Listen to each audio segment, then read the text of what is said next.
Sanchez. I'm going to be giving a presentation about the history of Pensacola. When you shop and browse the streets of Pensacola, does it ever hit you that you may be standing on Europeans' oldest settlement and Florida's second oldest city?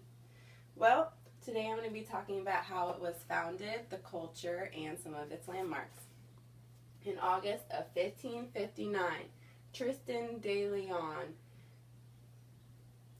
drifted on the shores of what is known today as Pensacola Bay. He brought 11 ships and over 1,500 passengers, which consisted of Spaniards, Mexican Indian crafters, and African slaves. The citizens there were known as called it Pensacola because it means long-haired people. Not even a month later, a hurricane came and smashed the shores, leaving only 3 ships, and soon they ran out of supplies and had to leave. It wasn't rediscovered again by Spain in 1698. Spain had a hard time keeping Pensacola Bay. It was held by Spain, then it was held by France, retaken by Spain, then Britain, then Spain once more, before it ceded to the United States, waving the Confederate flag, before hanging the original United States flag we have today. This is how Pensacola got its name City of Five Flags, because of the 5 national governments that once controlled it. 40 blocks of parks and buildings scatter around downtown Pensacola and remains the heart of the city's diversity. The buildings are old but beautiful, and Smithsonian.com painted the picture of the houses as being constructed of brick stucco and replete with intricate ironwork verandas and interior courtyards, which reflected the Spanish and Gallic influences. Also said that the British had built cottages of traditional timber, clapboard, and brick, and led down the streets of the street grid visible today. You can also see of a French influence in the squares of the Seville quarters.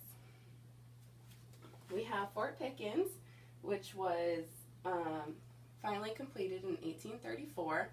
It's the largest of the 4 forts built to defend the Pensacola Bay and the naval yards. It was named after Major General Andrew Pickens, and it was actually one of the only 4 in the South that wasn't held by the Confederates in the Civil War.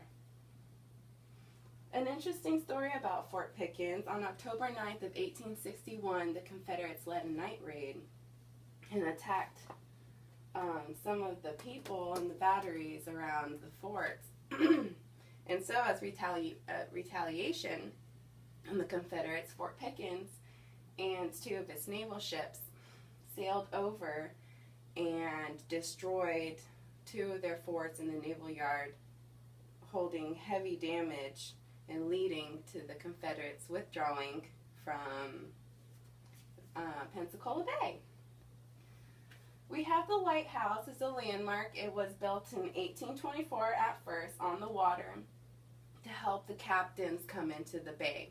They finally thought it would be time to remodel it in 1859 on the land, which you can see would be later on the base, which on the base was founded in 1914.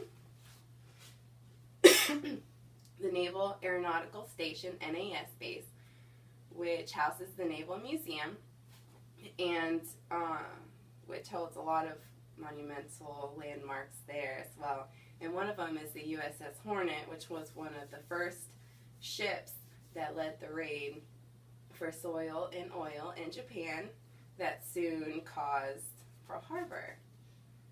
The beaches remain still trapped in time, from the elegant preserved shores of the National Seashore to the sugar-coated sands of the Perdido Key. There is also a lot of diversity in just this town alone. to celebrate the history of its diversity, we have this fiesta called Fiesta Days, which is from June 6th through the 11th, if you ever want to go, which shows the reenactment of the monumental histories of the powers in the founding of Pensacola.